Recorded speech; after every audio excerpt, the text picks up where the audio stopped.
There's nothing more frustrating when you put your baby down to sleep and they do go to sleep, then 30 minutes later, then waking up again. And it happens far too often for many reasons. So let's explore some of those reasons and help you to work out why it's happening to your baby. I'm Sophie Pickles. I am an infant and child development specialist, and I work for many big baby and parenting brands, including being a mummy to my own 3 little ones, which has been a great learning curve, especially where baby sleep comes into play, because they have all been vastly different sleepers, which just goes to show, I think, that even if you have a method that you think works for you, it really depends on the baby as to how it's going to work for them. So let's start off by talking about why do babies wake up after 30 to 40-ish minutes, whether they are napping or whether they're sleeping at night time? Well, it's because of sleep cycles. So our natural sleep cycle lasts around 45 minutes. And this is something that babies develop as they leave the newborn phase, and their sleep changes from that of a newborn infant to the sleep pattern that they're going to have for the rest of their life. So often babies will wake up after that 30 to 45 minute window because they are changing sleep cycles. There can be many different reasons why this might happen for your baby. It could be because they are too tired or not tired enough. So 2 opposing things. So if your baby isn't tired enough, then you might want to look at things like how long they're sleeping for the last nap of the day and when that last nap is finishing. You really want to make sure that ideally, if you're looking at a bedtime of around 6:30 to 7 p.m, that your baby isn't sleeping past 4:30 to 5 p.m, depending on their age, because you want them to have a good amount of wake time before they go to sleep. This is because when we're awake, we build something called sleep pressure. That is the pressure, the feeling of needing to go to sleep. And the longer we're awake, the more pressure to sleep we build. If babies are napping too soon before bedtime, then they don't have enough sleep pressure to want to go to sleep at night. On the opposite side, your baby may be too tired to want to go to sleep. And this is when they become overtired. So often overtired babies will be very cranky, they will cry a lot, they will be very fussy, they might not want to feed because they're just so tired, but they can't actually fall asleep because of being so tired. It sounds a little bit like it doesn't make sense, but it happens often to babies. And that is the converse reason than the one we talked about. So maybe they're not having a nap in the afternoon when they need one. Maybe they have been overstimulated during the day. So if you have done something new, or you have been seeing new people or going new places, then they may be very overstimulated.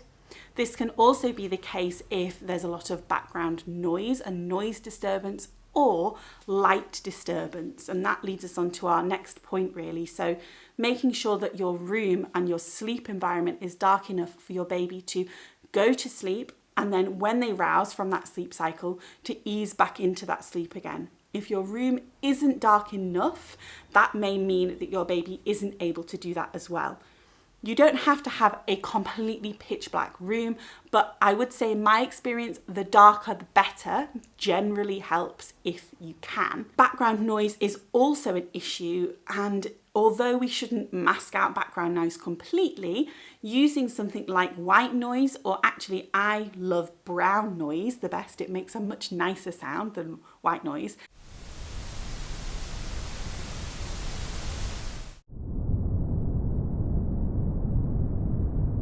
If you can use something like that, then rather than blocking out those background sounds, which we don't want to do because that would mean the white or brown noise would have to be on incredibly loud, which is not good for our baby's ears. Rather than blocking out that noise, it just provides a consistent kind of background level noise, so that if there are other noises around, they tend not to wake your baby up as easily, or it kind of helps to lull them back to sleep again if they do wake up. The other things that you should look at with your baby's sleep environment is the temperature of the room. So is it too hot or is it too cold? You can get things like a grow egg or other baby thermometers if you want to actually actually find out the exact temperature of the room. Personally, I find that it's a little bit like a bath thermometer. You don't really need one. Just use your own body and your own senses to work out whether the room is too hot or too cold. Think about how you're feeling and what you're wearing to bed, then think about what you're putting your baby down to sleep in.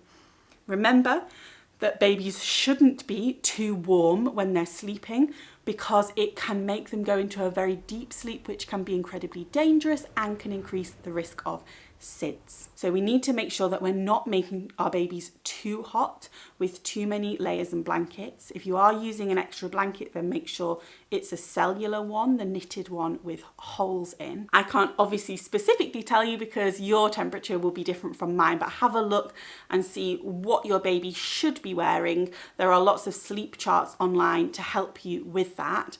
And think about the tog of sleeping bag that you're using as well. If you think that they may be too cold, it's always worth just popping an extra blanket over the top of them when you put them down to go to sleep, seeing if that will get them through that 30 to 45 minute wake. And then when you go to bed, you can reassess the temperature and you can always take that off if you need to. Something that isn't talked about very often, but is incredibly important and can often be the thing that is stopping your baby from sleeping well, is that there is an underlying issue or reason with your baby as to why they aren't sleeping. It can be something like reflux or silent reflux, or even allergies.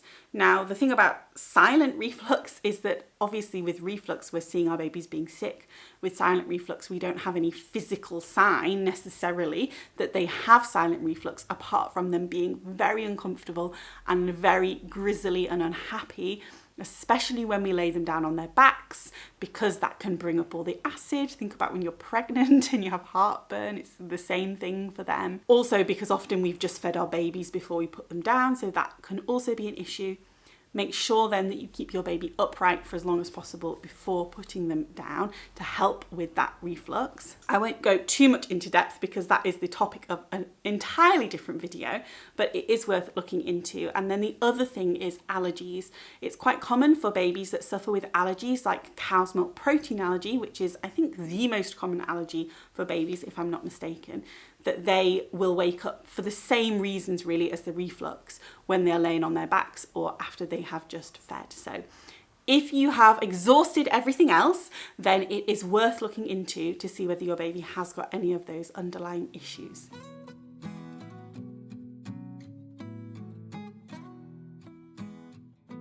I'm going to link another video here for you to look at for more sleep tips, and hopefully you found this video useful. You will like it and subscribe if you did, and we will see you all next time. Bye everybody.